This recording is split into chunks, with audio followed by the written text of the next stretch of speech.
ఒక చక్కటి అంశాన్ని మనం ఈ 2, 3 రోజుల్లో వింటాం. యెరూషలేము గుమ్మములు అనే అంశాన్ని మనం వింటాం. ఎక్కువగా ప్రభుని గురించి, ప్రభు కేంద్రంగా ఉన్న సంగతులు ఆహ్, అక్కడక్కడ కాస్త సిద్ధాంతపరమైన సంగతులు కూడా మనం నేర్చుకుంటాం. 87వ కీర్తనలో మొదటి వచనం కూడా చదువుదాం. కోరహు కుమారులు ఆయన పట్టణాన్ని గురించి రాస్తున్నారు. ఆ పట్టణము పునాదులు గల పట్టణం. అది పరిశుద్ధ పర్వతముల మీద ఉన్న పట్టణం అని చెప్పాడు. ఆ పట్టణము కోరహు కుమారులు అంటున్నారు. యాకోబు నివాసాలు ఉన్నాయే అంటే ఇశ్రాయేలీయుల గుడారాలు. వాటన్నిటికంటే సియోను గుమ్మాలు యెహోవాకు ప్రియము అని ఆయన చెప్పాడు. యెరూషలేము పట్టణమునకున్న 12 గుమ్మాలు దేవునికి ఎంతో ప్రియమైనవి అని చెప్తున్నాడు. దేవునికి ఏది ప్రియమో మనకి కూడా అదే ప్రియము కావాలి. విన్నారా ఈ మాట? ప్రభువుకి ఏది ప్రియమైనదో మనకి కూడా అదే ప్రియము కావాలి. దుర్నీతి యందు ఆయన ఆనందించడు అని చెప్పాడు. మనము కూడా దుర్నీతి యందు ఏం చేయకూడదు? ఆనందించకూడదు. దుర్నీతి ఏ రూపంలో ఉన్నా ఆయనకు ఏది ఇష్టమో, ఏది ప్రియమో అవి విశ్వాసులమైన మనకి కూడా అవి ప్రియము కావాలి అని మనము నేర్చుకుంటున్నాం. ఆయనకు అంత ఇష్టము అని అంటే వాటి ప్రాముఖ్యతను మనము కొంత ధ్యానం చేస్తాం. యెరూషలేము గుమ్మాలున్నాయి. అవి మాత్రమే కాదు, యెషయా గ్రంథం 59వ అధ్యాయం అక్కడ కూడా దీని గురించి మరొక సంగతి చెప్తున్నాడు. యెషయా గ్రంథం 59వ అధ్యాయం 20వ వచనం. సియోను నొద్దకును యాకోబులో తిరుగుబాటు చేయుట మాని మళ్ళుకొనిన వారి యొద్దకును విమోచకుడు వస్తాడు అని ఆయన చెప్పాడు. ఏ గుమ్మాలు తిరిగి కట్టబడ్డాయో ఆయన తిరిగి వస్తాడు. నేడు మన సంఘాలు, మన కుటుంబాలు, మన వ్యక్తిగత జీవితాలలో ఈ గుమ్మాలు తిరిగి కట్టుకోవాలి. అప్పుడే విమోచకుడు వాటి యందు ఆనందిస్తాడు.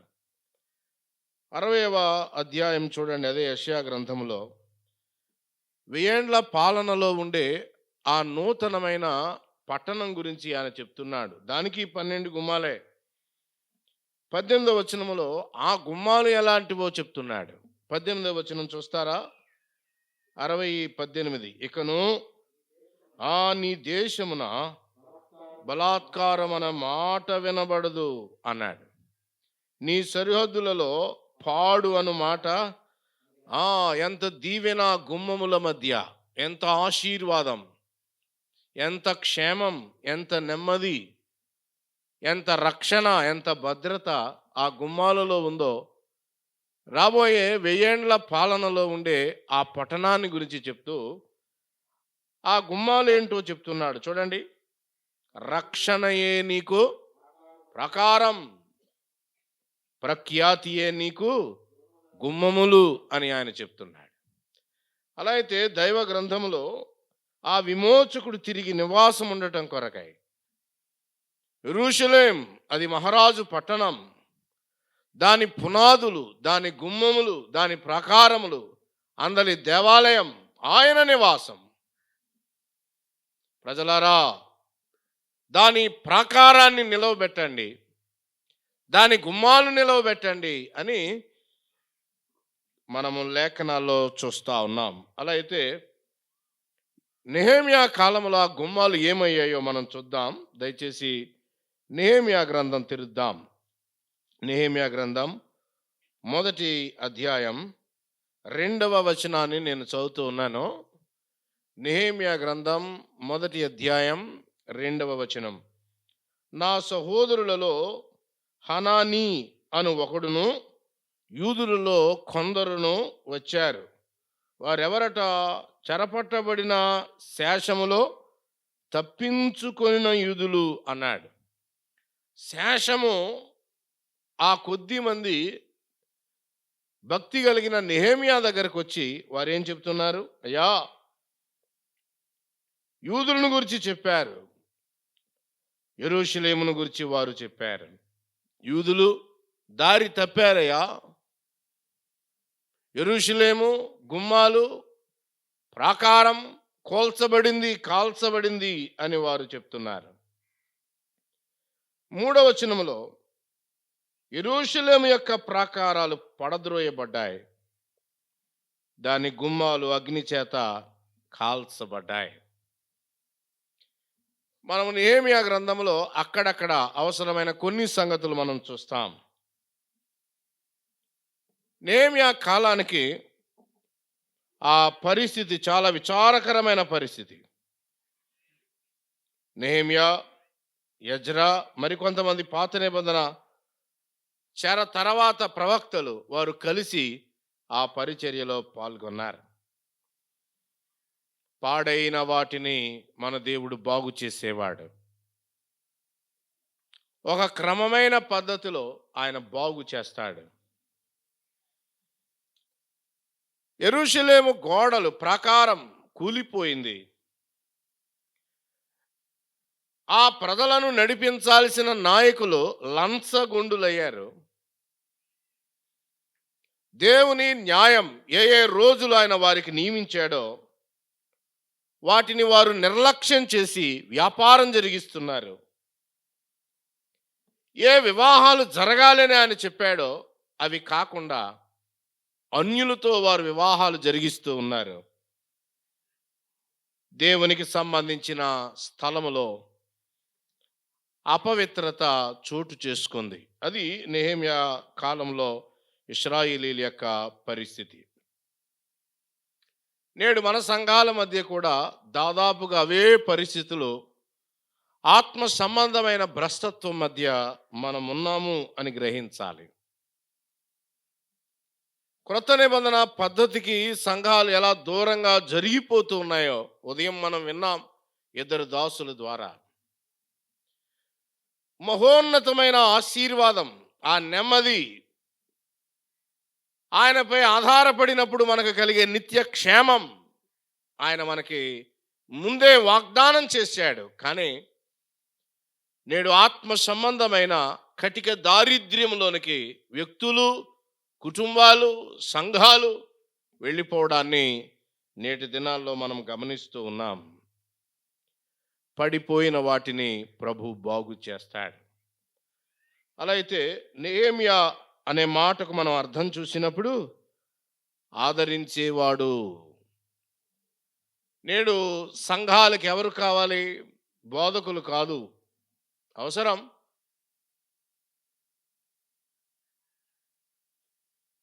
తాము నాయకులను కాకపోయినా నాయకులను చెప్పుకునేవాళ్ళు కాదు.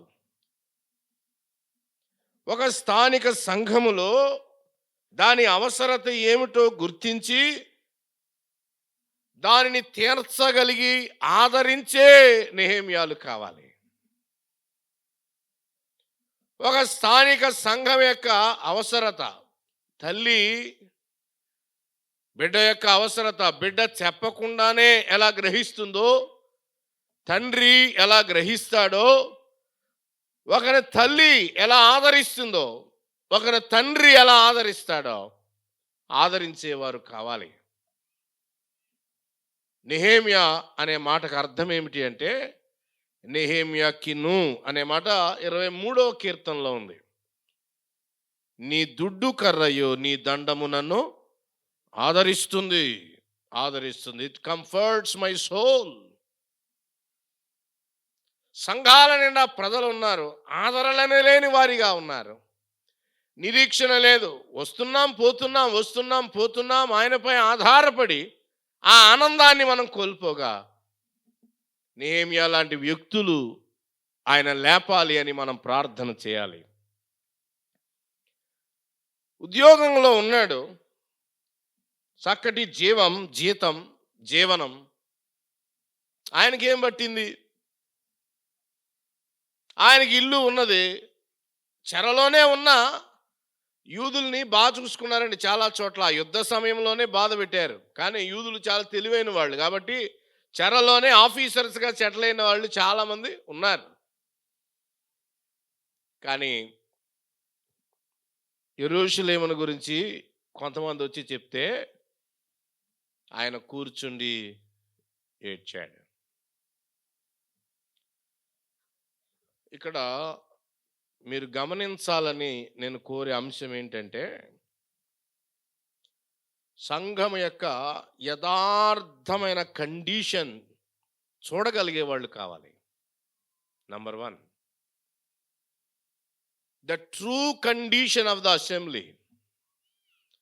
బిల్డింగ్ ఉంది, ధనం ఉన్నది, కార్యక్రమాలు ఉన్నాయి, హంగామా ఉంది, హడావుడి ఉంది, అన్నీ ఉన్నాయి. లవొదికయ పరిస్థితి నేడు సంఘాల యొక్క పరిస్థితి. నేను ధనవంతుడను, ధనవృద్ధి కలుగు చేసుకున్నాను, నాకేమీ కొదవలేదు అది అని వాళ్ళు అనుకుంటున్నారు. మేము ఏమైనా చేయగలం.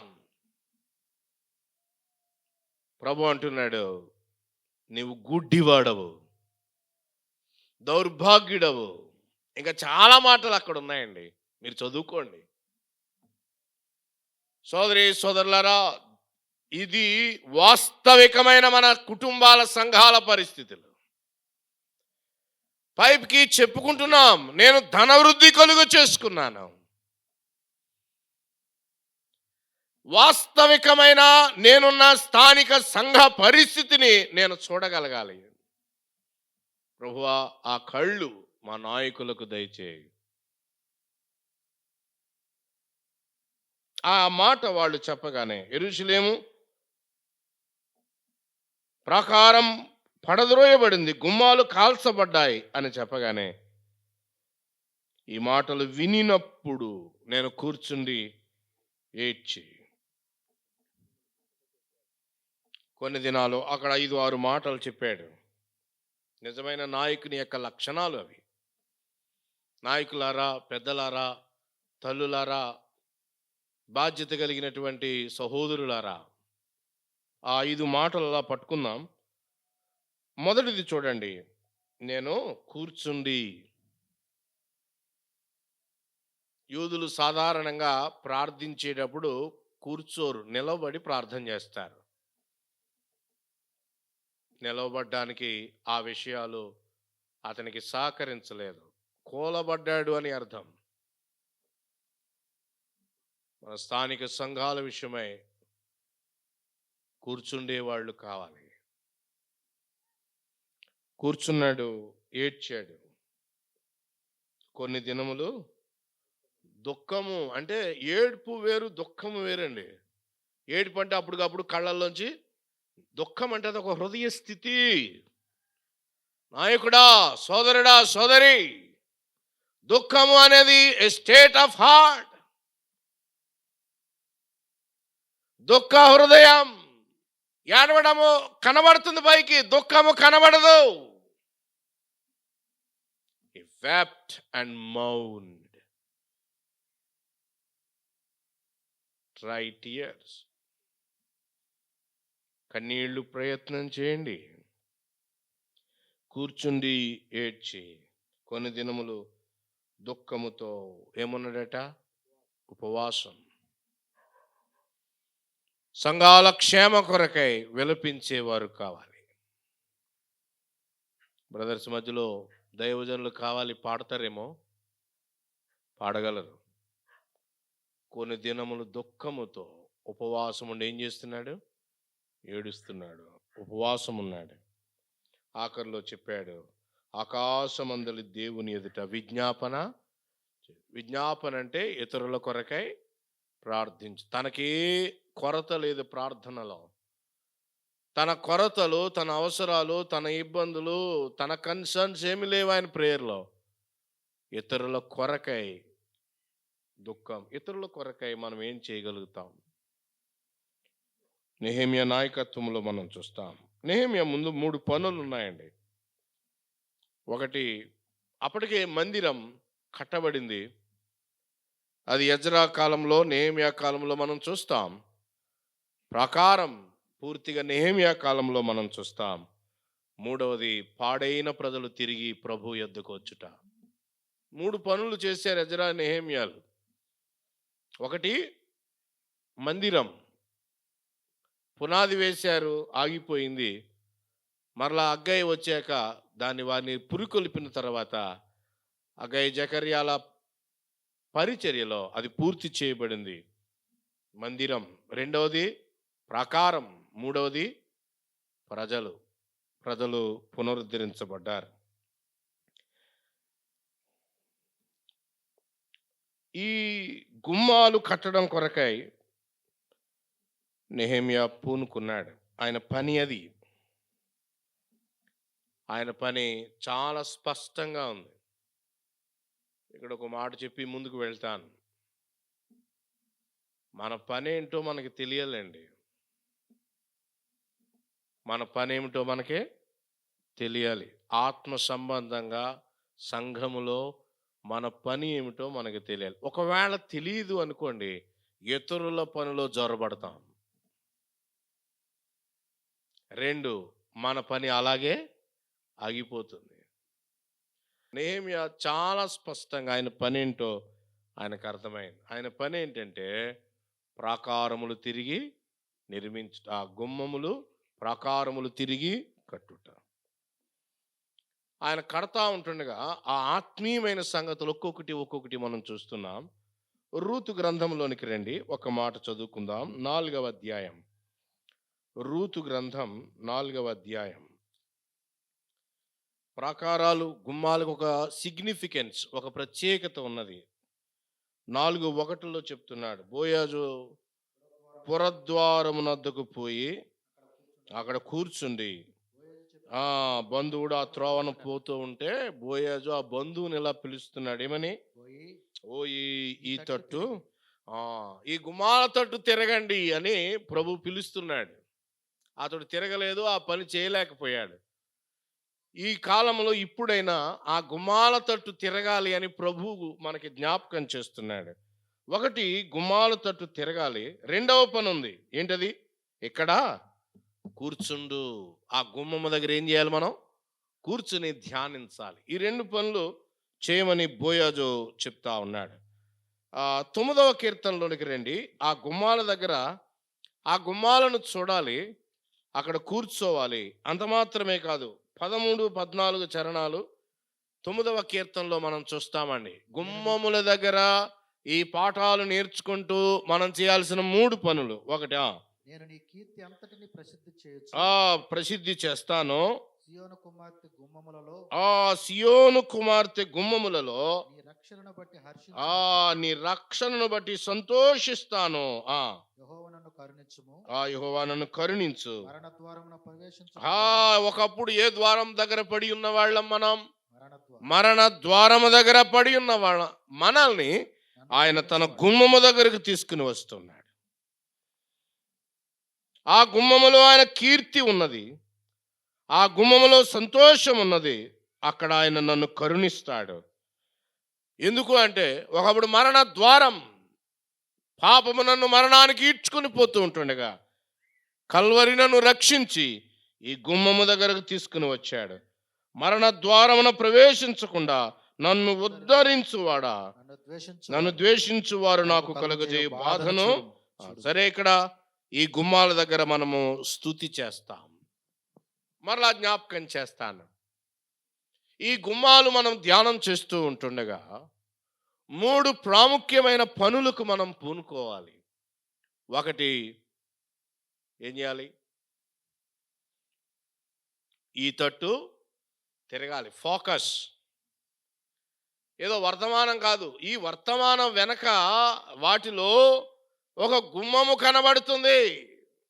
మన హృదయములో ఆ గుమ్మము వైపునకు మన హృదయము తిప్పబడాలి. రెండవది ఏమని చెప్తున్నాడు? అక్కడ కొద్దిసేపు ఏం చేయాలి? మనం కూర్చోవాలి. మూడవది ఏమని చెప్తున్నాడు? ఆ ప్రియ ప్రభువుని స్తుతించాలి, ఆనందిస్తూ స్తుతించాలి. ఆయన గుమ్మాల వైపు దృష్టి పెట్టాలి, అక్కడికి చేరి రావాలి, స్తుతించాలి. మన క్రైస్తవ జీవితంలో ఈ ఆశ మనం కలిగి ఉండాలని ప్రభు జ్ఞాపకం చేస్తున్నాడు. నెహెమ్యా గ్రంథం యొక్క ఒక చిన్న విభజన అలా జ్ఞాపకం చేసి 3వ అధ్యాయంలోనికి మనం వెళ్ళిపోతాం. 13 అధ్యాయాలు ఉన్నాయి. 13 అధ్యాయాల్లో మొదటి 8 అధ్యాయాలు లేకపోతే అంతే, మొదటి 7 అధ్యాయాలు యెరూషలేము గుమ్మాలు కట్టబడుట లేదా పట్టణ సుందరీకరణ. యెరూషలేము చక్కగా అందంగా పాడైంది, నల్లగా బొగ్గులా మారిపోయింది. నెహెమ్యా దాన్ని సుందరీకరించాడు, ఆధునీకరించాడు, పాడైన వాటిని తిరిగి బాగు చేశాడు, ప్రాకారాలు నిర్మించాడు. రెండవది 8 నుంచి 13 వచనాలు. ప్రాకారం బాగు చేయబడ్డాక ప్రజలు బాగు చేయబడ్డారు. మొదట ప్రాకారం బాగు చేయబడింది, తర్వాత ప్రజలు బాగు చేయబడ్డారు. ప్రాకారం సరిగా లేకపోతే ప్రజలు ఎక్కడికి వస్తారు? ప్రాకారం బాగోకపోతే ప్రజలు ఎలా సంతోషించగలరు, ఆరాధించగలరు, లోపలికి ఎలా ప్రవేశించగలరు? ఇక్కడ ఒక ప్రాముఖ్యమైన సంగతి మీకు ఆలోచన మీకు అందిస్తాను. అదేమిటి అని అంటే, సంఘము మొదటిగా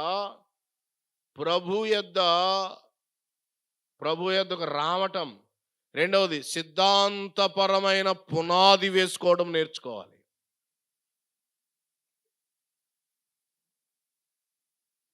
సరైన వాక్య సత్యము సంఘములో స్థాపించబడాలి. ఆ తర్వాత ప్రజలు సంతోషిస్తారు, ఆనందిస్తారు, ప్రభుని స్తుతిస్తారు, ప్రభుకి అనుకూలమైన జీవితం జీవిస్తారు. మొదట ప్రాకారాలను ఆయన బాగు చేస్తూ ఉన్నాడు. 2 అర్థాలు చెప్పి ముందుకెళ్తాం. 1, ప్రాకారము గోడ. చూడండి, చక్కగా గుర్రాల మడుగు ప్రార్థనా మందిరానికి కాంపౌండ్ వాల్ ఉంది, చాలా అందంగా ఉంది మీ ప్రాంగణం. ఎందుకు కాంపౌండ్ వాల్ కట్టారు? ఎందుకు కాంపౌండ్ వాల్ అండి? భద్రత. ఇంకా ఈ కాంపౌండ్ వాల్ ముఖ్యంగా ఇతర ప్రాంతాల నుండి దీన్ని సెపరేట్ చేస్తుంది. ఇది ప్రత్యేకమైనది. ఈ ప్రాకారము మిగతా ప్రాంతాల నుండి ఏం చేస్తుంది? ప్రత్యేకపరుస్తుంది. ప్రాకారం లేకపోతే అంతా ఒకటే. ఈనాడు సంఘాల మధ్య ఏమి లేకుండా చేయాలని చూస్తున్నారంటే, ప్రాకారం లేకుండా కలిపేయండి. బ్రదర్ అండ్ అసెంబ్లీస్ ప్రత్యేకత అనే పేరు మీద బయటికి వచ్చాయి 200 సంవత్సరాల క్రితం. బలమైన ప్రాకారం, రొట్టె విరిచే కూడిక, పెద్దల నాయకత్వం, దేవుని వాక్యం అనే ఉన్నతమైనటువంటి లేఖన ప్రమాణం, యేసు ప్రభు యొక్క 2వ రాకడ, బలమైనటువంటి ప్రాకారాలు నిర్మించబడ్డాయి. మనం సెపరేట్ చేయబడ్డాం. ఈనాడు నెమ్మదిగా నాయకులు స్వార్థపరులై మిగతా సంఘాలతో పాటు ఏమైపోతా ఉన్నారు? కలిపేయండి, కలగాములగాం.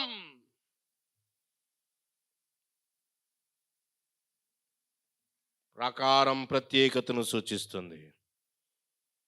స్థానిక సంఘ ప్రియులారా, కాంపౌండ్ వాల్ ఉన్నంత గట్టిగా ఆయన ఇచ్చినటువంటి ప్రాకారాలు, వాక్య నియమాలు గట్టిగా ఉండాలా.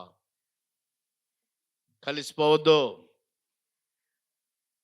కలిసిపోయారో లేదో క్రిస్మస్ సీజన్లో తెలిసిపోద్ది, న్యూ ఇయర్ సీజన్లో తెలిసిపోద్ది, పెళ్ళిళ్ళల్లో తెలిసిపోద్ది కలిసిపోయేమో లేదు. ఎక్కడెక్కడ మన ప్రాకారం కూలిపోయిందో. ఎంతో చాలా విచారకరంగా ఈ దినాలు మనము ఎటు నుంచి ప్రయాణం చేస్తూ దూరంగా జరుగుతూ వచ్చామో, ఇప్పుడున్న సోకాల్డ్ నాయకులు మరలా ఐగుప్తుకు పోదాం, మరలా ఐగుప్తునకు పోదాం, అక్కడే బాగుంది.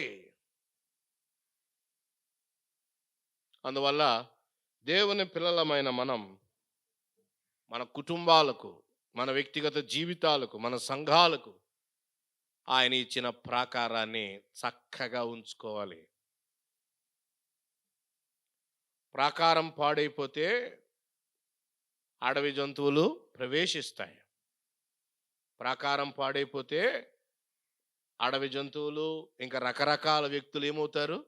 ప్రవేశిస్తారు. అందువల్ల ప్రాకారం, దేవుని వాక్యం అనే నియమావళి మనం చాలా జాగ్రత్తగా ఉంచుకోవాలి. ఆ ప్రాకారం కట్టిన తర్వాత రెండవ నిర్వచనం చెప్తున్నాడు. అదేమిటంటే గుమ్మములు నిలుపుట. పాడైపోయిన గుమ్మాలను మరలా నెహెమ్యా నిలబెడుతున్నాడు. యెరూషలేమునకు 12 గుమ్మాలు ఉన్నాయి. గుమ్మము అంటే ప్రభువుతో మాట్లాడుట, సంభాషించుట, the communion with the lord. ప్రభుతో మాట్లాడుట. ప్రతి విశ్వాసి ఆ గుమ్మము యొద్ద ఉన్న ఆశీర్వాదాన్ని అనుభవించుట, ఆయన ముఖ దర్శనము చేయుట, ఆయన సన్నిధి కాంతి అనుభవించుట, ఆయన స్పర్శ, ఆయన సన్నిధి, ఆయన దీవెనలో ఆ గుమ్మము యొద్ద అనుభవించుట. అది పాడైన ప్రాకారములను ఆయన తిరిగి కట్టడానికి వచ్చాడు. సంఘమా, నీ ప్రాకారం అక్కడే చెప్పాడు కదా, యెషయా 60లో మనం చూసాం, ప్రఖ్యాతియే నీకు ప్రాకారం. ఏ సంఘము వాక్య సత్యానికి కట్టుబడి ఉంటుందో అది ప్రఖ్యాతి కలిగింది. ఏ సంఘము దేవుని యొక్క వాక్యాన్ని పలచబరి చేస్తుందో, వారు వాక్యాన్ని పలచబరచడం కాదు, వారి జీవితాలు పలచబడ్డాయి. ప్రఖ్యాతియే నీకు ప్రాకారం అని అన్నాడు. తెస్సలోనికే విశ్వాసులతో బెరయ విశ్వాసులను పోలుస్తూ, వారు వీరికంటే ఏమై ఉన్నారు? గనులు, ప్రఖ్యాతి కలిగిన వాళ్ళు. వారికి ఇట్టి ప్రఖ్యాతి కలిగించింది ఏమిటి? దేవుని యొక్క వాక్యం, లేఖనాలే. బెరయ వాళ్ళు అనుదినము లేఖనములను ఏం చేస్తున్నారు? పరిశోధిస్తున్నారు. యోహాను 5లో కూడా ఆయన చెప్పాడు, సర్చ్ ద స్క్రిప్చర్స్. లేఖనాలు పరిశోధించండి, అవి నన్ను గురించి సాక్ష్యం ఇస్తున్నాయి. ఏ సంఘము లేఖనాలకు కట్టుబడి ఉంటుందో, ఏ సంఘము లేఖనాలకు ఎక్కువ స్థానం ఇస్తుందో, ప్రథమ స్థానం ఇస్తుందో, అని ప్రాకారాలు బాగుంటాయి. ఇప్పుడు సంఘాల్లో చాలా మంది ఎలా ఉన్నారంటే, బైబిల్ చదవరు, చక్కటి ధ్యానాలు వినరు, కానీ వాళ్లకు వాళ్ళు సొంతంగా ఒక బైబిల్ ఊహించుకుంటారు బ్రెయిన్లో. వాళ్ళు చెప్తున్నవేమి లేఖనాల్లో ఉండవు, ఆ వాళ్ళు ఊహించుకున్న వాటిని. అందుకనే ప్రభు శరీరధారిగా ఉన్నప్పుడు ఆయన చెప్పాడు, మనుషుల పద్ధతుల్ని దేశాలుగా ఉపదేశిస్తారు అని చెప్పాడు. ఎన్ని ప్లాట్ఫామ్స్ మీద వాక్యం వాక్యం వాక్యం అని చెప్పబడుతుందో. ఈనాడు చాలా చోట్ల వాక్యం లేదు కానీ అనుభవాలు చెప్తున్నారు. అనుభవాలు తమ సొంత, అవి ఎంత గొప్పవైనా కావచ్చు, మన ప్రాకారాన్ని అవి కట్టలేవు. వారి యొక్క అనుభవాలు ఎంత ఉన్నతమైనవి కావచ్చు, మన జీవితాలు కట్టలేవు. టెంపరీగా మన మనోభావాల్ని లేదా భావోద్వేగాలను టచ్ చేస్తాయి అంతే. లేఖనాల్లో ఒక ప్యాసేజ్ తీసుకుని చక్కగా అందాలి ప్రభువు, అందాలి అభ్యాసం, మనకు వివరించే వాళ్ళు కావాలి. ప్రాకారం అనగానే ప్రత్యేకతను సూచిస్తోంది. నేడు బ్రదరన్ సంఘాలు ఈ ప్రత్యేకతను వదులుకున్నట్లుగా కనబడతా ఉన్నాయి, కలిసిపోతా ఉన్నారు. పెంతెకోస్తు బోధకులను కూడా పిలుస్తున్నారు అని వింటున్నాం.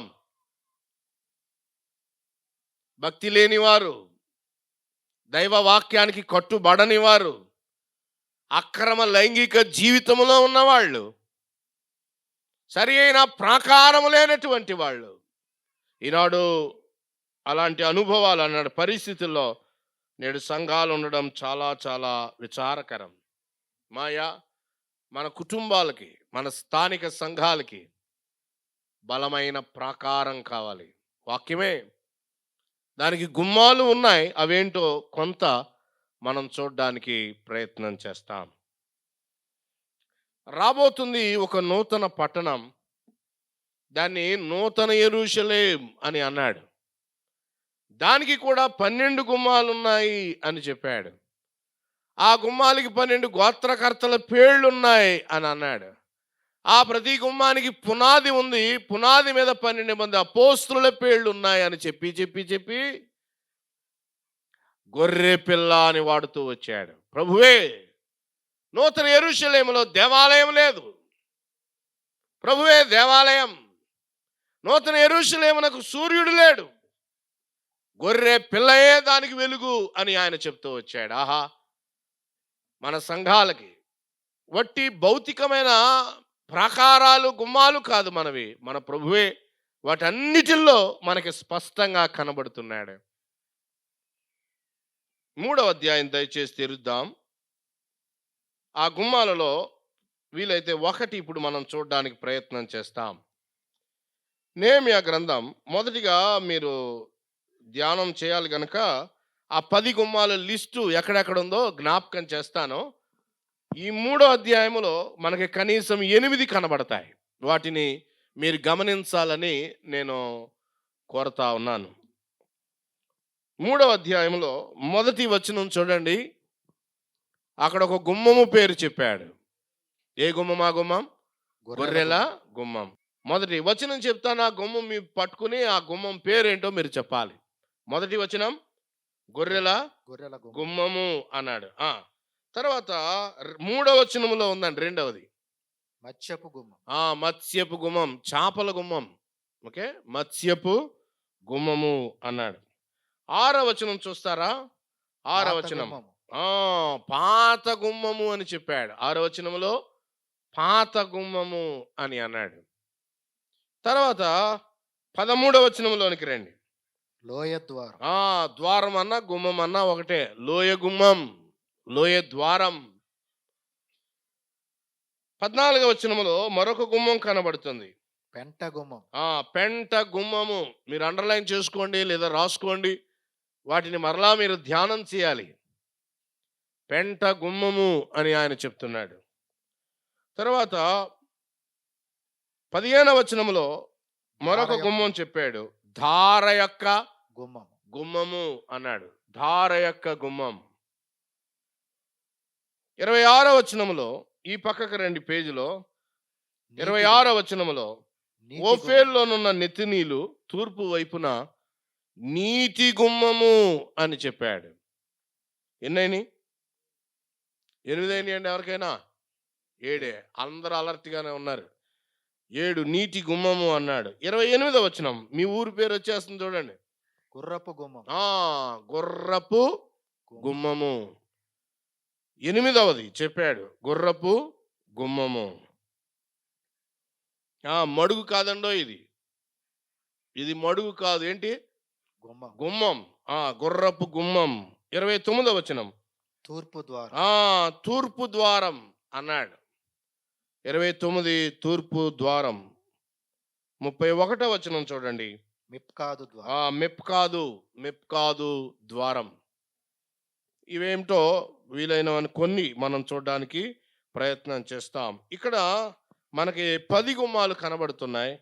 ఇంకా పలు రకాలుగా మరికొన్ని ఉన్నాయి. కనీసం ఇంకొక 2 మనము 8వ అధ్యాయం చూడండి. నెహెమ్యా గ్రంథం 8వ అధ్యాయం 16వ వచనం. అక్కడ ఒక గుమ్మం చెప్పాడు. 8:16 ఎఫ్రాయిము గుమ్మము అన్నాడు. ఓకే, ఎఫ్రాయిము గుమ్మము అన్నాడు. తర్వాత 12వ అధ్యాయంలోనికి రండి. 39వ వచనం. ఇవే కాకుండా మరికొన్ని గుమ్మాలు కనబడతాయి. ఒక్కొక్క గుమ్మానికి వేరే వేరే పేర్లుగా కూడా అవి మనకి కనబడతాయి. 12వ అధ్యాయం 39వ వచనం చూడండి. అక్కడ ఏమని చెప్పాడు? బందీ గృహపు గుమ్మము అన్నాడు. Jail gate. బందీ గృహానికి వెళ్ళాలంటే ఖైదీల్ని దానిలోనే తీసుకుని వెళ్తారు. బందీ గృహపు. కనీసం 12 గుమ్మాలు మనము నెహెమ్యా గ్రంథంలో చూస్తాం. 3వ అధ్యాయంలో మొదటి గుమ్మాన్ని మనం కొద్దిసేపు ధ్యానం చేసి దేవుని దాసులకి సమయాన్ని అప్పగిద్దాం. ప్రధాన యాజకుడైన ఎల్యాషీబును, మొదటి వచనమండి, అతని సహోదరులైన యాజకులను లేచి ఏ గుమ్మం కట్టారట? అందరు ఇక్కడే ఉన్నారా? ఏ గుమ్మం? గొర్రెల గుమ్మము కట్టారు అన్నాడు. నెహెమ్యా ఈ గుమ్మాలు బాగు చేయడానికి ఆయన మొదట ఎంచుకున్న గుమ్మము గొర్రెల గుమ్మము అని గుర్తుపెట్టుకోవాలి. అక్కడ ఆయన పని ప్రారంభించాడు. 32వ వచనం చూడండి, ఆయన ఎక్కడ పని ముగించాడు? గొర్రెల గుమ్మమున. గొర్రెల గుమ్మము దగ్గర ఆయన పని ముగించాడు. గొర్రెల ద్వారం, గొర్రెల గుమ్మం చాలా ప్రాముఖ్యమైనది. ఎక్కడైనా పని పాడైందా, ఏ కుటుంబం అన్నా పాడైందా, ఏ సంఘం అయినా పాడైందా, ఏ వ్యక్తి అయినా వెనకంజ వేశాడా, అతడు తిరిగి బాగు చేయబడాలి అంటే ఎక్కడ ప్రారంభించాలి? గొర్రెల గుమ్మము దగ్గరే ప్రారంభించాలి. గొర్రెల గుమ్మములోనే ప్రారంభించిస్తే అక్కడ ముగుస్తుంది. మనం దీవించబడతాం, ఆశీర్వదించబడతాం. ఈ గొర్రెల గుమ్మం ఎక్కడుంది అని చూస్తే యోహాను సువార్త 5వ అధ్యాయంలో అక్కడ చెప్పాడు. బెతెస్దా అని అక్కడ దానికి పేరు పెట్టుకున్నారు. అదే ప్రభు కాలంలో కూడా మీరు యోహాను సువార్త అంతా చదువుకుంటూ వెళ్తుంటే ఆ గుమ్మాలన్నిటినీ దాదాపు దర్శిస్తారు. 5 మంటపాల గుమ్మం బెతెస్దా అని చెప్తూ వచ్చాడు. గొర్రెల ద్వారం ఏంటి? గొర్రెల ద్వారము అని అంటే దేవాలయంలోనికి బలులు అర్పించటానికి వారు గొర్రెలు తీసుకుని రావాలి. ఆ గొర్రెలన్నిటినీ ఈ ద్వారం గుండానే తీసుకురావాలి. మొదటే ఎందుకు ఆయన దాన్ని బాగు చేస్తున్నాడంటే ఆ ద్వారం బాగుపడితే ప్రజల జీవితాలు బాగుపడతాయి. అక్కడే దగ్గరలో బోయాజు పొలం ఉన్నది. బోయాజు పొలములో ప్రత్యేకంగా మేపే గొర్రెలు ఉన్నాయి. ఆ గొర్రెలు మనుషులు తినడానికి కాదు, అవి కేవలం బలి అర్పించటం కొరకై. అందుకనే దూరం నుండి ఎవడైనా గొర్రెను తీసుకుని వస్తే ఎక్స్చేంజ్ చేస్తారు ఈ గొర్రెలతోటి. లూకాసు వార్త 2వ అధ్యాయంలో కాపరులు ఉన్నారే, వీళ్ళే వాళ్ళు, ఆ బోయాజు పొలంలో ఉన్న వాళ్ళే అని ఒక అభిప్రాయం. ఆ కాపరులకు ఎందుకు చెప్తున్నాడు దేవదూత? అయ్యా, ఇంతకాలం కష్టపడి గొర్రెలు ఏం చేస్తూ వచ్చారు? మేపారు. ఇక మీ పని ఏమైంది? అవసరం లేదు. ఈ గొర్రెల యాగం లేదా ఈ గొర్రెల అర్పణకు ముగింపు మన ప్రభువైన యేసు. ఇంక అవసరం లేదయ్యా. వాళ్ళు మా ఉద్యోగం పోయింది అని బాధపడలేదు, సంతోషంతో ఉన్నారు, కనిపెడుతున్నారు. ఆయన కుమారుని కొరకై, మెస్సియా కొరకై కనిపెడుతున్న కాపరులు సంతోషంగా ఉన్నారు. వారికి అర్థమైంది.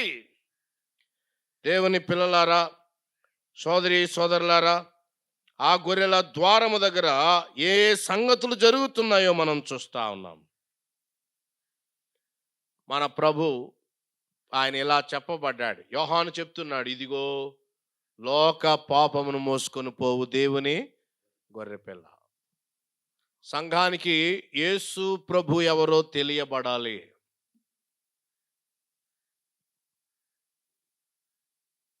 యేసు క్రీస్తు ప్రభుని గుర్తుపట్టాలి. సంఘం ఈనాడు చాలా బిజీగా ఉందండి.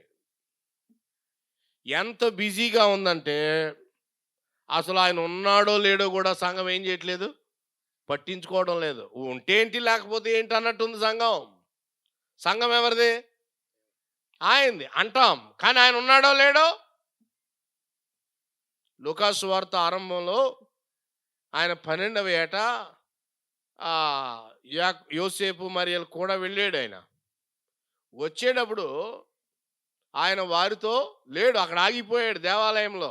కానీ వీళ్ళు ఏమనుకుంటున్నారు? మరియ యోసేపులు ఏమనుకుంటున్నారు? ఆయన ఉన్నాడు అనుకుంటున్నారు. ఆయన ఉన్నాడు అని అనుకుంటూ ఉన్నారు. యోసేపు మరియలు ఆయన లేకపోయినా ఉన్నాడు అని అనుకుంటున్నారు. అలాగే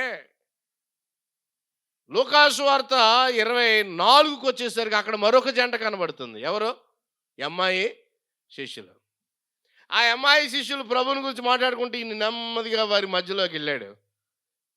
ఏమి తెలియనట్టు ఆయన అంటున్నాడు, ఎవరి గురించి మాట్లాడుకుంటున్నారని ఆయన గురించి ఆయన అడుగుతున్నాడు. వాళ్ళు ఏం చెప్తారని. ఆయన ఉన్నాడు కానీ వాళ్ళు ఏమనుకుంటున్నారు, ఆయన లేడు అనుకుంటున్నారు. ఆయన లేనప్పుడేమో ఉన్నాడు అనుకుంటున్నారు, ఆయన ఉన్నవాళ్ళేమో కళ్ళు మూయబడ్డాయి. సంఘమా, లవోదికీయ సంఘం గురించి ఆయన చెప్తున్నాడు. ఆయన తలుపు బయట ఉన్నాడు, ఆయన తలుపు బయట ఉన్నాడు, ద్వారము బయట ఉన్నాడు. యేసు క్రీస్తు ప్రభును ప్రతి విశ్వాసి గుర్తుపట్టాలి. ప్రతి సంకీర్తనలో యేసు ప్రభు ఉండాలి.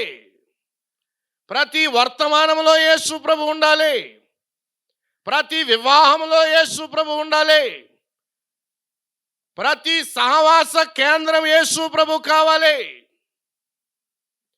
ఆయనే ఆయనే ఆయనే ఆ గొర్రెల ద్వారమే బాగుపడాలి. ఇంకా ఏవైనా చెప్పండి, తర్వాతే. కొలసే 1లో చెప్పాడు, ఆయనకు అన్నింటిలో ఏం కలగాలట? ప్రాముఖ్యము కలుగు నిమిత్తం. ద ప్రీఎమినెన్స్. అన్నింటిలో ఆయన ప్రముఖుడు. మీటింగ్లో యేసు క్రీస్తు ప్రభుని గురించి మనం మాట్లాడుకుంటూ ఉంటే పరలోకపు తండ్రి ఆనందిస్తాడు. ప్రభు అయిన యేసు క్రీస్తు ఆయన వినిపించబడాలి, ఆయన ధ్యానం చేయబడాలి, ఆయన ప్రకటించబడాలి. గొర్రెల ద్వారం బాగు చేయబడాలి. ఎవరు ఆ ప్రియ ప్రభు? ఆయన గొర్రె పిల్లగా చెప్పబడ్డాడు. సంఘాల్లో ఎక్కువగా మనం ఏం వింటాం? ప్రభువుని గురించి వింటున్నామా? యెరూషలేము గురించి వింటాం, లేకపోతే ప్రకటన గ్రంథం కదా, చాలా చాలా వివాదాస్పదమైన సంగతులు ఇవన్నీ. కానీ ప్రభు చెప్తున్నాడు, యేసు క్రీస్తు ప్రభువుని గురించిన సంగతులు మనం వినాలి. 1-2 సంగతులు మనం చూడండి. ఆయన గొర్రె పిల్ల అని చెప్పబడ్డాడు. 53వ అధ్యాయం యెషయా గ్రంథంలో ఆ ప్రియ ప్రభువుని గురించి చెబుతూ ఒక విశేషమైన పదాలు అక్కడ రాయబడ్డాయి. చూడండి, 53:6వ వచనం అండి. యెషయా 53:6. మనమందరము గొర్రెల వలె త్రోవ తప్పిపోతిమి అని చెప్పాడు. 7వ వచనంలో మరొకటి చెప్తున్నాడు. బాధింపబడ్డాడు, నోరు తెరవలేదు. వదకు తేబడు గొర్రె పిల్ల, బొత్సు కత్తిరించు వాని ఎదుట గొర్రె అన్నాడు. బొచ్చు కత్తిరించు వాని ఎదుట గొర్రె. ఇదే మాట కొత్త నిబంధనలోనికి వచ్చాక ఎలా మారిందో చూడండి. అపోస్తుల కార్యముల గ్రంథం 8వ అధ్యాయం 32వ వచనములో ఫిలిప్పు నపుంసకుడు వారు ప్రయాణంలో ఉంటుండగా వారి మధ్య సంభాషణలో ఆ ప్రియ ప్రభుని గురించి ఏమని రాయబడింది? గొర్రె వలె ఏం చేయబడ్డాడు? అక్కడ గొర్రె పిల్ల వదకు తేబడింది అన్నాడు, ఇక్కడ గొర్రె వదకు తేబడింది అని చెప్పాడు. అక్కడ గొర్రె బొచ్చు కత్తిరించు అనేది అన్నాడు, ఇక్కడ గొర్రె పిల్ల అని చెప్తున్నాడు. ఈ రెండు ప్రభువుకి సంబంధించినవే. మొదటిది వదకు తేబడిన గొర్రె పిల్ల అని ఆయన చెప్పాడు. యేసు ప్రభు ఎవరు అని అంటే, నీ నా స్థానములో మన మీద పడాల్సిన శిక్ష తన మీద పడినవాడు మన ప్రభు అయిన యేసు క్రీస్తు.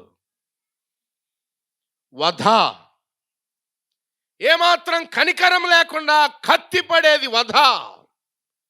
రెండవ ఆలోచన లేకుండా తల తెగిపోవుట, ప్రచండమైన వేండ్రం, కోపం, మన మీదకి రావాల్సిన ఆ భయంకరమైన తీర్పు యేసు క్రీస్తు ప్రభు మీద పడింది. వదకు తేబడిన గొర్రె అని చెప్పాడు. గొర్రె పిల్ల అనే మాట కూడా చెప్తూ వచ్చాడు. అపోస్తుల కార్యాలు 8:32లో బొత్సు కత్తిరించుట. వధించబడే ముందు ఆ గొర్రె పిల్ల చర్మం మీద ఏమైనా కళంకం లేదా మచ్చ ఉందో లేదో చూస్తారు. కళంకం అంతరంగానికి సంబంధించింది, మచ్చ బాహ్య శరీరానికి సంబంధించింది. ఒకవేళ గొర్రెకు లోపల గనక జబ్బు చేస్తే బలికి పనిచేయదు. ఆ గొర్రె బయట దాని జబ్బు కనబడితే బలికి పనిచేయదు. ప్రభువైన యేసుక్రీస్తును చూస్తే ఆయన అంతరంగములో కళంకము లేనివాడు. ఆయన లోపలి సాక్ష్యం, ఆయన బయట సాక్ష్యం. The most perfect balanced man. ప్రభువైన యేసుక్రీస్తు అంతరంగములో బయట. అందుకనే పరలోకము నుండి వచ్చిన సాక్ష్యం, ఈయనే నా ప్రియ కుమారుడు, ఈయన యందు నేను ఆనందిస్తున్నాను. అంతరంగములో ఎబ్రీ 7లో మనం చూస్తాం, పవిత్రుడు, నిర్దోషి, నిష్కల్మషుడు, కళంకము లేనివాడు, తండ్రి ఎదుట పవిత్రుడు, ప్రజల ఎదుట నిర్దోషి, తన పట్ల తాను ఏమై ఉన్నాడు? నిష్కళంకుడు. ఆయన మనకు మాదిరిగా ఉన్నాడు. నేను నీవు ప్రభువుని సంతోష పెట్టాలంటే ఈ 3 గేట్లు పాస్ అవ్వాలా. ఆయన చెప్తున్నాడు, నా ప్రియ కుమారుడు పవిత్రుడు, తండ్రి ఎదుట సాక్ష్యం. రెండవది, మనుషులందరి ఎదుట సాక్ష్యం. ఏమిటది? పవిత్రుడు, నిర్దోషి. పిలాతమ్మ చెప్తుంది కదా, ఏమని? ఆ నీతిమంతుని జోలికి పోవద్దయ్యా, దోషం లేదయ్యా, ఆయన మీరేంటి శిక్షించేది? ఆమె మాట కాదని లేక చేతులు కడుక్కున్నాడు అంతే ఆయన. ఇస్కరియోతు యోధా చెప్తున్నాడు, నేను నిరపరాధ రక్తాన్ని అప్పచెప్పాను. శతాధిపతి చెప్తున్నాడు, ఈయన నిజముగా నీతిమంతుడు. 3 సాక్ష్యాలండి ప్రజల నుంచి. ఆయన నిర్దోషి. మూడవది, ఆయన అంతరంగంలో ఆయన ఇస్తున్న సాక్ష్యం, నేను ఎవరిని? నిష్కల్మషుడను. మనం చెప్పగలమా ఆ మాట? తండ్రి నా గురించి ఆ మాట చెప్పగలడా? నేను ఎక్కడ సహవాసములో ఉన్నానో అక్కడ ఆ సాక్ష్యం నేను సంపాదించుకోగలనా? అవును, సంపాదించుకోగలం. ఈ గొర్రెల ద్వారము దగ్గరికి వస్తే నాకు అర్థమైంది ఏంటంటే, ఈ నా చిన్న పరిచర్యలో నా వర్తమానం కంటే నా సాక్ష్యమే గట్టిగా మాట్లాడుతుంది. నా వర్తమానం కంటే నా సాక్ష్యమే సుదూరాలకు వెళ్తుంది. అందుకనే చాలా విషయాల్లో ఇంకా జాగ్రత్తగా ఉండడానికి ప్రయత్నాలు చేస్తూ ఉన్నాం. ఆ గొర్రె మన ప్రభు, ఆయన గొప్ప సాక్ష్యాన్ని ఆయన పొందాడు. ఆ గుమ్మము దగ్గర తండ్రి ఎలాగున కుమారుని గురించి ఆలోచించాడో, ఆనందించాడో, ప్రజలు ఆయనను ఎలాగున నిర్దోషిగా కనిపెట్టారో, ఆయన తన పట్ల తాను ఎట్టి సాక్ష్యం ఇస్తున్నాడో చూడగా మన జీవితాలను కూడా ఆయన మార్చేవాడుగా ఉన్నాడు. అందుకనే పౌలు కొరింథీయులతో చెప్తున్నాడు, మీరు క్రీస్తు పత్రిక. మీరు పత్రికలు పంచడం కాదు. సైలెన్స్ వాక్స్ గారికి ఒక తాగుబోతుడు పత్రిక ఇచ్చాడట. ఆడు పత్రిక ఇస్తున్నాడు కానీ అతడు పత్రికగా లేడు. నేను పత్రికలు ఇవ్వడం మంచిది. దానికంటే ముందు ఎలా ఉండాలి? క్రీస్తు పత్రిక. 2వ అధ్యాయంలో క్రీస్తు పరిమళం, 3 క్రీస్తు పత్రిక ఆయన చెప్తున్నాడు. ప్రియ సోదరి సోదరులారా, సంఘాలలో ఎంత శక్తివంతమైనటువంటి సాక్ష్యాన్ని ఆయన ఇచ్చేవాడుగా కనబడతా ఉన్నాడు. ప్రియ సోదరి సోదరులారా, మనమే క్రీస్తు పత్రిక. ప్రభువా, నీవు నా పట్ల ఆనందిస్తున్నావా? నేను ఎక్కడ సహవాసములో ఉన్నానో, లోపల బయట వెలుపటి వారి ఎదుట కూడా నేను సాక్ష్యం కలిగి ఉన్నానా? నా హృదయం ఏమిటో నేను ఎరుగుదును. ఇప్పుడు నా పరిస్థితి ఏమిటో నేను ఎరుగుదును. అది నాకు తృప్తినిస్తుందా? అలా చెయ్యాలి అనంటే గొర్రెల గుమ్మము దగ్గరికి రావాలి. క్రీస్తు అను మన పస్కా పశువు మన కొరకై వధించబడ్డాడు. యోహాను సాక్ష్యమైన, పౌలు సాక్ష్యమైన, పేతురు సాక్ష్యమైన వారందరి సాక్ష్యం ప్రియ ప్రభువుని గొర్రె పిల్లగా చూశారు. సంఘాలకి పాఠాలు రాసి పెట్టారు. సంఘమా, ఈ గొర్రెల ద్వారం దగ్గర కొద్దిసేపు గడపండి. మరణ ద్వారము దగ్గర నుంచి తీసుకుని వచ్చాడు. ఆ గొర్రె పిల్ల మన కొరకై రక్తాన్ని చిందించాడు. ఎక్కువగా సువార్త మనం చెప్పుకోవాలి. ఆ గొర్రె పిల్లల గురించి ధ్యానం చేయాలి. సువార్త బయట వారికి అలాగే లోపల వారికి కూడా, నశించుచున్న వారికి అది వెర్రితనం, కానీ రక్షించబడుచున్న మనకేమైంది? ఏది ఏది సిలువను గూర్చిన వార్త. సంఘము ఏ సువార్తను మాటి మాటికి జ్ఞాపకములో పెట్టుకోవాలి. ఒకవేళ సంఘము సువార్తను జ్ఞాపకంలో పెట్టుకోకపోతే క్రియల విశ్వాసములోనికి పోతారు. నెహెమ్యా గ్రంథం 3వ అధ్యాయంలో కొన్ని వచనాలు మనం చూద్దాం. ఈ గుమ్మానికి సంబంధించి 6వ వచనం చూస్తారా? 6వ వచనం. 6వ వచనమున ఏ గుమ్మం ఉంది? పాత గుమ్మము. పాత గుమ్మానికి ఏమేమి ఉన్నాయి చూడండి. దానికి దూలములను, తలుపులు, తాళాలు, గడియలు. తాళాలు, గడియలు అని మనసులో ఉంచుకోండి. పాత గుమ్మానికి ఏం కావాలా? తాళాలు, గడియలు కావాలి. It should be protected. 13వ వచనం, లోయ ద్వారం ఉంది, దానికి కూడా ఏం అమర్చారు? తలుపులను, తాళములను, తలుపులు అమర్చారు, తాళాలు అమర్చారు, గడియలను అమర్చారు. 14వ వచనం, పెంట గుమ్మం, దానికి కూడా ఏమున్నాయి? తాళాలు ఉన్నాయి, గడియలు ఉన్నాయి. 15వ వచనం, తలుపులను నిలిపి తాళములను, గడియలను అమర్చారు. 15వ వచనములో దారగుమ్మం ఉంది, దానికి కూడా గడియలు పెట్టారు. కానీ 3వ అధ్యాయం 1వ వచనం, గొర్రెల గుమ్మానికి ఏమి లేవు? తాళాలు లేవు, తలుపులు కూడా లేవు, గడియలు లేవు. తాళాలు లేవు, గడియలు లేవు. దాని అర్థం ఏంటంటే రక్షణ అందరికీ, ఈ గొర్రె పిల్ల అందరికీ. Is not restricted to someone. Yesu Kristu ప్రభు అందరికీ తెరవబడిన ద్వారం. ప్రభు రెండవ రాకడ వరకు ఆ ద్వారం తెరవబడి ఉంటుంది. ఏ కులం వారైనా, ఏ మతం వారైనా, ఏ భాష వారైనా, ఏ వర్గం వారైనా అందరికీ ఆహ్వానం.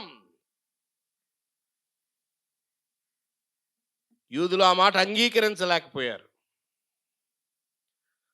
యూదులకు మాత్రమే ఆయన అని అనుకుంటూ ఉంటాడుగా, పౌలు అన్నాడు, ఎన్ని ప్రవచనాలు ఉన్నాయ్యా. గల్తీలకు రాస్తూ అబ్రాహాము ఆ సువార్తను చూశాడు అని చెప్తున్నాడు, ఆ లేఖనాన్ని చూశాడు అని చెప్తున్నాడు. ఏ లేఖనం? అన్యజనులు వస్తారు. రోమీయులకు చెప్తున్నాడు, పడిపోయిన దావీదు గుడారాన్ని ఆయన తిరిగి కడతాడు, దానిలో కన్యులు వస్తారు. ఎన్ని చెప్పాడు. అందరికీ గొర్రెల ద్వారం దగ్గర ప్రవేశం ఉందాయా. దానికి నేను పరిచారకుణ్ణి, ప్రభు నన్ను అపోస్తులుడుగా నియమించాడు. నేను అన్యజనులకు అపోస్తులుడను. గడియలు లేవు, తాళాలు లేవు. ఒకవేళ తాళాలే, గడియలే ఆ గొర్రె పిల్ల, ఆ గొర్రెల గుమ్మానికి ఉంటే సంఘాలే ఉండవు. యేసు క్రీస్తు ప్రభు ద్వారా మనమందరము తండ్రి వద్దకు చేరటం కొరకై నిర్బంధము లేని గుమ్మము అని మనం గమనిస్తున్నాం. పౌలుని ఎందుకు అరెస్ట్ చేశారో, పౌలు శిరశ్ఛేదనం చేయబడ్డానికి కారణం ఏంటి? పౌలు మీద ఎందుకు అంత గట్టి ఛార్జ్ షీట్ వేసారు వాళ్ళు? ఆయన ఎఫ్ఐఆర్ కాపీలో మొదటిది ఇదే. ఏంటది? ఇతడు అన్యులను తీసుకొచ్చి ఎక్కడ కూర్చోబెడుతున్నాడు? యూదుల పక్కన కూర్చోబెడుతున్నాడు. అది మెయిన్ ఛార్జ్ షీట్. 21వ అధ్యాయం చూస్తారా? అపోస్తుల కార్యాలు 21వ అధ్యాయం 28వ వచనమండి. ఇశ్రాయేలీయులారా, కిందకు వచ్చేస్తే అన్న ప్రజలందరూ అల్లరి చేస్తా ఉన్నారు త్రోఫీం తీసుకొచ్చినప్పుడు. 28 కిందకి. కిందన ఆ. మరియు వీడు ఆ, గ్రీసు దేశస్థులను ఎక్కడికి తీసుకొస్తున్నాడు? దేవాలయములను తీసుకుని చాలా వచ్చి క్లెయిమ్స్ ఉన్నాయి పౌలు మీద. దానిలో ఒకటి గ్రీసు దేశస్తులు అంటే అన్యులు. యూదులకు లేఖనాలు అర్థం కాలేదు. ఈ గొర్రెల గుమ్మానికి తాళాలు లేవు. దేవునికి స్తోత్రాలు చెల్లిస్తాం. యూదులను అన్యులను ఆయన ఒక్కటి చేశాడు. తర్వాత ముందుకు వెళ్ళిపోదాం. మన పాఠంలో 3వ అధ్యాయంలో ప్రతిష్ఠించిరి అనే మాట మనం చూస్తున్నాం. కేవలం ఈ గుమ్మం దగ్గరే ప్రతిష్ఠ జరిగించబడింది, మిగతా గుమ్మాలకు లేదు. కారణం ఏంటంటే మిగతా వాటన్నిటి ప్రతిష్ఠ దీనిలోనే ఉంది. అంత ప్రాముఖ్యమైంది ఈ గొర్రెల ద్వారం. నెహెమ్యా 1:3లో చెప్పాడు, ఆ గొర్రెల ద్వారం పాత గొర్రెల ద్వారం కాల్చబడింది. కానీ మన ప్రభువైన యేసుక్రీస్తు ద్వారా ఏర్పడిన ఆ గొర్రెల గుమ్మం ఎప్పటికీ కాల్చబడదు. ప్రభు రెండవ రాకడ వరకు ఆ ద్వారం తెరవబడే ఉంది. చేతులతో తయారు చేయబడిన పవిత్ర స్థలాలు కాదు, కానీ అమూల్యమైన ఆత్మీయమైన గుమ్మాన్ని ఆయన తెరిచాడు. తర్వాత మొదటి వచనమే, ఆ గుమ్మం దగ్గర 2 లేదా 2 రకాల వ్యక్తులను గమనించి మనం ముగిద్దాం. ఎవరున్నారట ఆ గుమ్మం దగ్గర? ప్రధాన యాజకుడైన ఎలియాషీబు అనే మాట మనం చూస్తున్నాం. ప్రధాన యాజకుడైన ఎలియాషీబు, ప్రధాన యాజకుడు అనే మాట మన ప్రభువైన యేసుక్రీస్తుకి చెందినటువంటి మాట. క్రీస్తు అనే మాటకి, ఆ క్రీస్తు అనే మాటకి అర్థం ఏంటండి? సిస్టర్ చెప్పాలా? అభిషిక్తుడు, అభిషేకించబడినవాడు, మషియా, మెస్సయా. 3 పనుల కొరకు ఆయన అభిషేకించబడ్డాడు. రాజుగా అభిషేకించబడ్డాడు, ప్రవక్తగా అభిషేకించబడ్డాడు, 3వది ప్రధాన. ఇక్కడ మామూలు ఎలియాషీబ్, అహరోను సంతానములో ఒకడు కనబడుతున్నాడు, కానీ ఆ గొర్రెల గుమ్మము దగ్గర ఉన్న మన ప్రభు ప్రధాన యాజకుడు. ఆయన గొప్ప ఆయన మంచి కాపరి, ఆయన గొప్ప కాపరి, ప్రధాన కాపరి అని ఆయన గురించి మనం చూస్తున్నాం. ఎలియాషీబును మనం వింటూ ఉన్నాం. కొత్త నిబంధనలో ఉన్న ఈ గొర్రెల ద్వారం ఎలియాషీబు కంటే గొప్పవాడు ప్రభు. ఆయన మనకున్నాడు.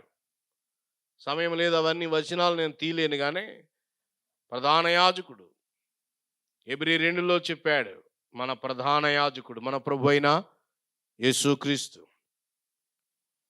అక్కడే చెప్పాడు చూడండి, ఎలియాషీబుతో పాటు ఇంకెవరున్నారా గుమ్మం దగ్గర? బ్రదర్స్ ఉన్నారు. హెబ్రీ పత్రిక 2వ అధ్యాయంలో మన ప్రధాన యాజకుడు మన ప్రభువైన యేసుక్రీస్తు మనల్ని ఏమని పిలుస్తున్నాడు? సహోదరులు అని పిలుస్తున్నాడు. సహోదరులు. ఆయన మనల్ని సహోదరులు అని పిలవడంలో సిగ్గుపట్టం లేదు. సహోదరుల మధ్య నేను నీ కీర్తిని గానం చేస్తాను అని తండ్రిని గురించి ఆయన చెప్తున్నాడు. ఎలియాషీబు ప్రభువైన యేసుక్రీస్తుకు సూచనగా కనబడుతున్నాడు. ఆ గొర్రెల ద్వారము దగ్గర మనమందరం కనబడుతున్నాం. ఈ మీటింగ్లో ప్రభుని అంగీకరించారా? పాపక్షమాపణ పొందారా? అలా అయితే ఆ ప్రధాన యాజకుడి దగ్గరికి మీరు చేరి ఉన్నారు. ఎలియాషీబు సహోదరులుగా ఎంచబడడాన్ని ఇక్కడ మనం చూస్తా ఉన్నాం. ప్రియ ప్రభుకి మనం కృతజ్ఞతాస్తుతులు చెల్లిస్తాం. గొర్రెల గుమ్మము దగ్గర ఆయన ఘనత, ఆయన కీర్తి, ఆయన ప్రభావం. ఆదివారం రొట్టె విరిచే కూటములో ఆ ప్రియ ప్రభు యొక్క దివ్య సౌందర్యాన్ని మనం చూస్తాం. ఆరాధన అని చెప్పాడు. త్వరగా 4 మాటలు అలా మనసులో వేసుకోండి. ప్రతి ఆదివారం గొర్రెల గుమ్మం తాజాగా ఉండాలి. ఆరాధన, అన్ని కుడికల్లో ఆరాధన ఉంటుంది. ఆరాధన ఒక కూడికకు పరిమితం కాదు.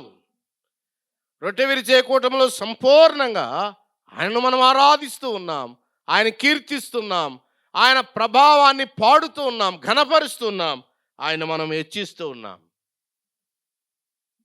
ఆదివారం ఆ ప్రియ ప్రభువుని గుర్తుపట్టుట. ఆదివారం మన రొట్టె విరిచే కూటాలు నాయకులు బాగుంటే బాగుంటున్నాయి, నాయకులు పాడైపోతే అవి పాడైపోతున్నాయి, సహజమే కదా. కొరింథీ పత్రికలో నుండి ఈ గొర్రెల ద్వారము దగ్గర ఆదివారం ఎలా ఉండాలో ఒక 4 మాటలు మీకు అలా జ్ఞాపకం చేస్తాను. కొరింథీ మొదటి పత్రిక 14వ అధ్యాయం చూడండి. ఆదివారం కూడిక ఎలా జరగాలి, ఆదివారం రొట్టె విరిచే కూడిక ఎలా జరగాలో 4 మాటలు అక్కడ మనం చూద్దామండి. కొరింథీ మొదటి పత్రిక 11, 12, 13, 14 అవి ఆ రోజును గురించే చెప్పబడినట్లుగా మనం భావిస్తాం. 14:29 చూడండి.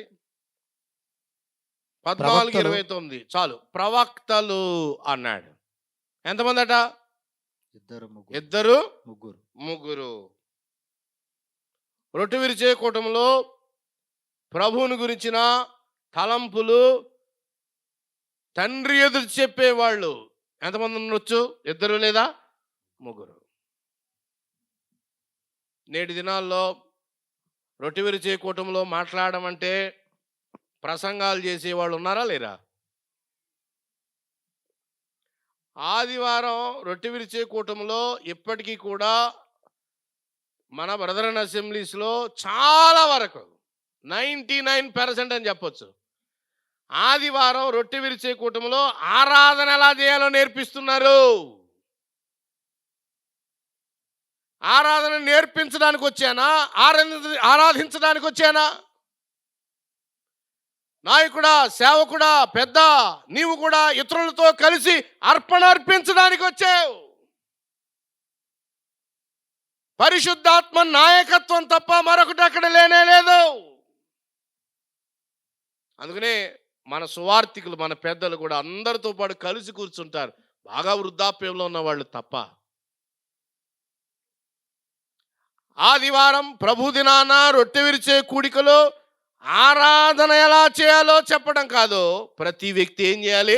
అర్పణలు తీసుకుని రావాలి.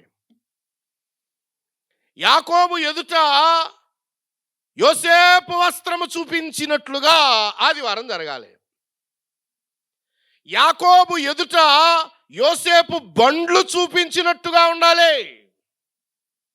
యాకోబుకు చూపించాలి, నీ ప్రియ కుమారుని రక్తం ఇదిగో, నీ ప్రియ కుమారుని యొక్క వైభవం ఇదిగో, ఆయన శిలువ, ఆయన మహిమ, ఆయన వ్యక్తిత్వం, ఆయన దైవత్వం, ఆయన మానవత్వం, ఆయన శిలువ కార్యం. దీని నుండి నేడు మన సంఘాలు చాలా దూరం జరిగిపోయాయి అని మనం గమనిస్తా ఉన్నాం. గొర్రెల ద్వారం ప్రభువైన యేసు క్రీస్తు యొక్క దైవత్వం.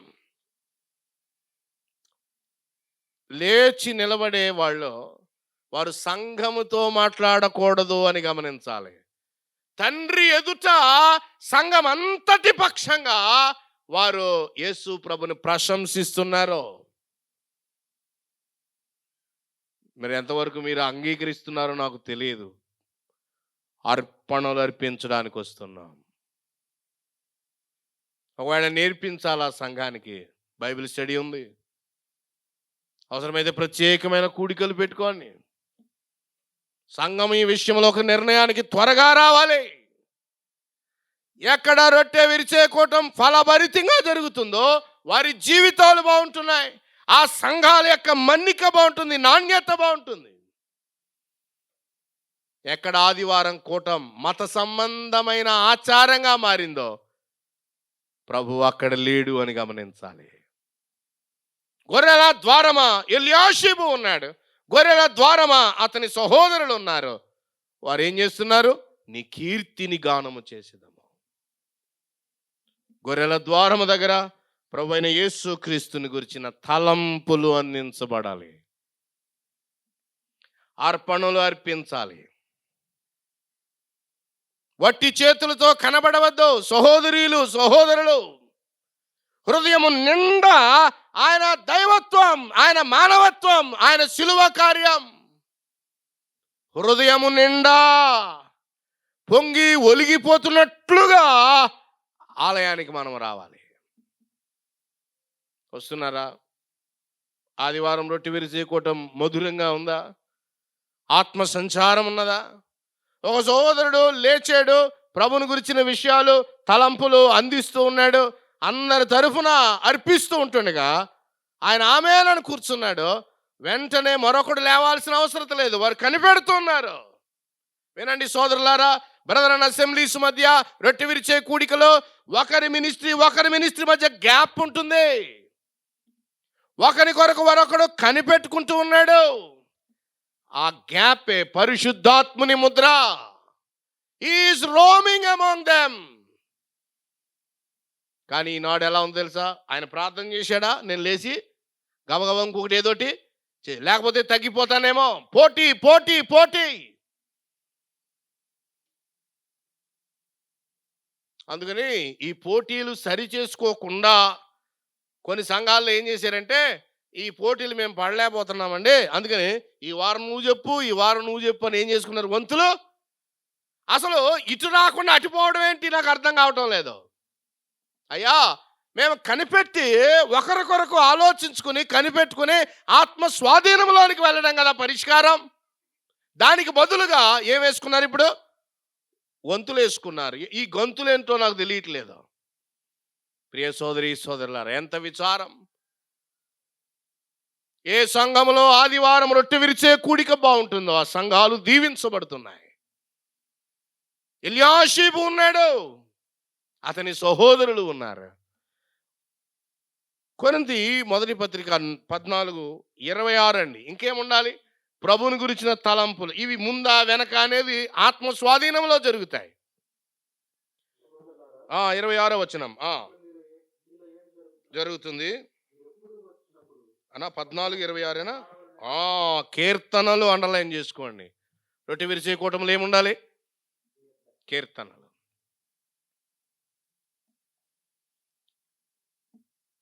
ఒకడు అనా అసలు వదిలేశారు. ఒకడు ఎన్ని కీర్తనలు? మరి మనకేళ జరుగుద్ది? జాషువా అన్న, మనకేం జరుగుతుంది? ఒకడే అన్నికి. మనంతా రివర్స్ మొత్తం అండి. ప్రియ సోదరి సోదరులారా, never dare to over act in the presence of the holy spirit. కొత్త పనిలో నేర్పించే నాయకులకి అది మినహాయింపు ఉందండి. కొత్త పని కదా, వాళ్ళు నేర్పించుకోవాలి కాబట్టి అది వేరే. ఏళ్ల తరబడి సహవాసంలో ఉండి నేర్చుకోకుండా అలాగునే సాగిపోయి ప్రభువా నీవు మా మధ్య ఉన్నావు అనడం, ఆయన వెక్కిరించడం. ఒకడు ఒక కీర్తన. కీర్తనలు ఉన్నాయి.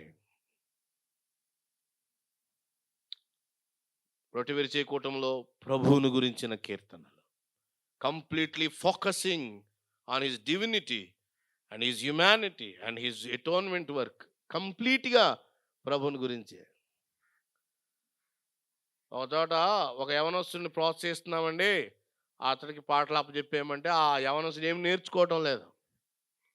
రొట్టె విరిచే కూటంలో పాట ఎత్తాడు, నేను ఉంటుండగానే నేను విన్నాను, అంటే నేను సాక్ష్యం ఉన్నానని. రండి రండి అంటున్నాడు. దేనిలో?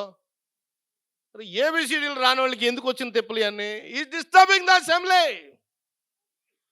సంఘ కార్యక్రమం చక్కటి ఆ వాతావరణాన్ని పాడు చేస్తున్నాడు. ఒకడు ఒక కీర్తన సిద్ధపడి రావాలండి. అప్పుడు తిప్పుతారు మనోళ్ళు పాటల పుస్తకం. ఆరాధన గీతాలన్నీ ఒక చోట పెట్టారు మనోళ్ళు, ఈజీ. దానిలోంచి 3-4 రెడీగా కదా, ఇంటికాడ సిద్ధపడిరా, హృదయంలో ఆలపించుకుంటురా, సంతోష గానంతో ఆయన గుమ్మంలోనికి రా. అన్ప్రిపేర్డ్గా ఉండద్దు. కీర్తనలు అంటే జాయ్, సంతోషాన్ని సూచిస్తా ఉన్నాయి. ప్రభువుని గురించిన తలంపులు, కీర్తనలు. 14-16 చూడండి అన్న. మూడవది చెప్తున్నాడు, ఆ గొర్రెల ద్వారం దగ్గర ఏముండాలో చెప్తున్నాడు. మూడవది స్తోత్రము చేస్తావు. దాన్ని డెవలప్ చేస్తూ ఆఖర్లు అన్నాడు కృతజ్ఞతాస్తుతులు. తలంపులు అయ్యాయి, కీర్తనలు అయ్యాయి. ముందు వెనక ఆత్మ స్వాధీనంలో ఉంచుకోండి. తర్వాత సహోదరులు ఏం చేస్తున్నారు? కృతజ్ఞతాస్తుతులు. క్యాథలిక్ చర్చిలో, పెంటెకోస్టల్ చర్చిలో ఇలా కనపడవండి. నూతన నిబంధన సత్యాన్ని మన పెద్దలు ఏరి లేఖనాన్ని చూపించి మనకు అందిస్తూ ఉన్నారు. కృతజ్ఞతాస్తుతులు. కృతజ్ఞతాస్తుతులు చెప్తున్నప్పుడు అందరూ ఏమనాలట? ఆఖరిలో ఆమేన్ అనాలి. నోట్లో చేసుకుంటే అందరూ వినబడదు కాబట్టి ఏం చేయలేరు? ఆమేన్ అనలేరు. వినండి, కృతజ్ఞతాస్తుతులు చెల్లించే వాళ్ళు ఇంటికాడ వ్యక్తిగతంగా చెల్లించుకోవచ్చు. కానీ సంఘములోనికి వచ్చాక ఆదివారమున అతడు సంఘమంతటి తరఫున అర్పిస్తున్నాడు. కాబట్టి సోదరులు, మేము అర్పించట్లేదని అనుకోవద్దు. నీది నాది అందరిది. అక్కడ 2-3 సహోదరులు సమయాన్ని బట్టి ఏం చేస్తారు? అర్పిస్తారు. కృతజ్ఞతాస్తుతులు వెళ్ళిపోతున్నాయి. ఇప్పుడు ఆయన మనలో లేడు, కానీ ఆయన అనేవాడు, ఏమంటే మన సంఘాల్లో స్త్రీలు స్తోత్రాలు చెప్పట్లేదు, ఆరాధన చేయట్లేదు అనేవాడు ఆయన. అలాగే వెళ్ళిపోయాడు పక్కకే. ఒక వ్యక్తి స్తోత్రాలు చెప్తున్నాడు, మనం ఆఖరిలో ఆమేన్ అంటున్నామంటే అది అతని అర్పణ, సంఘమంతటి అర్పణ. ఏమండే? సంఘమంతటి. అందుకని మా, మేము, మమ్మును అనే బహువచన పదాలు వాడాల్సిన అవసరత ఉంది. ఈ బాక్సింగ్ అసెంబ్లీలో వాళ్ళు ఏం చేస్తారంటే అందరిది ఇదే పద్ధతి. నేను, నాకు, నాది, నన్ను. వాళ్ళు అక్కడికి పోయి నేర్చుకుని మళ్ళీ ఇక్కడికి వచ్చి అంటిస్తున్నారు ఆ జబ్బు. దైవ క్రమం. అందరూ ఆమేన్. ఒకవేళ నీ కథ నువ్వు చేసుకుంటే మిగతా వాళ్ళు ఆమేన్ అనాల్సిన అవసరం ఏముంది? ప్రియ సోదరి సోదరులారా, మన గ్రామాల్లో, మన పల్లెల్లో సంఘాలు కూడి వచ్చినప్పుడు ఎంత మహిమకరంగా ఉండాలి. ప్రభువుని గురించిన తలంపులు అందించబడాలి. కీర్తనలు సంకీర్తన చేయబడాలి. కీర్తనలు గుర్తుపెట్టుకోవాలి. మూడవది కృతజ్ఞత. 4వది 11వ అధ్యాయం 23 నుంచి మనం చూస్తాం. కొరింథీ మొదటి పత్రికలో ప్రభువుని జ్ఞాపకం చేసుకోవడానికి 4వ ఇంగ్రీడియంట్ రొట్టె, పాత్ర. కొంతమంది అనుకుంటున్నారు ఈ 3 లేకపోయినా ఆ రొట్టెలో, ఆ పాత్రలో పాలు పంపులు పొందితే ఆరాధిస్తున్నాం అనుకుంటున్నారు. కాదు. అవి ఆ రొట్టె విరిచే కూటం ఆరాధనలో ఒక భాగం. ఆ రొట్టె ప్రభువుని జ్ఞాపకం చేస్తుంది. నన్ను జ్ఞాపకం చేసుకోవడానికే దీనిని, ఇది నన్ను జ్ఞాపకం చేస్తుంది. రొట్టె యేసు ప్రభు కాదు. It makes us to remember lord Jesus Christ. యేసు ప్రభుని గుర్తు చేస్తుంది రొట్టె. ఆ పాత్ర యేసు క్రీస్తు ప్రభు రక్తాన్ని గుర్తు చేస్తుంది. అదొక పార్ట్ మాత్రమే. చాలా మంది అవే మెయిన్ అనుకుంటా ఉన్నారు. కృతజ్ఞతలు లేవు, కీర్తనలు లేవు, ప్రభుని గురించిన తలంపులు వినలేదు. కానీ ఇది ఒక్కటే ముఖ్యం అనుకుంటున్నారు. ఈ 3 కూడా ఇది ఒకటి. 4 గుర్తుపెట్టుకోవాలి. ప్రకటన గ్రంథం ఆరాధనలో చివరి భాగం ఉందండి. ప్రకటన గ్రంథం 1వ అధ్యాయం 12వ వచనం చూడండి.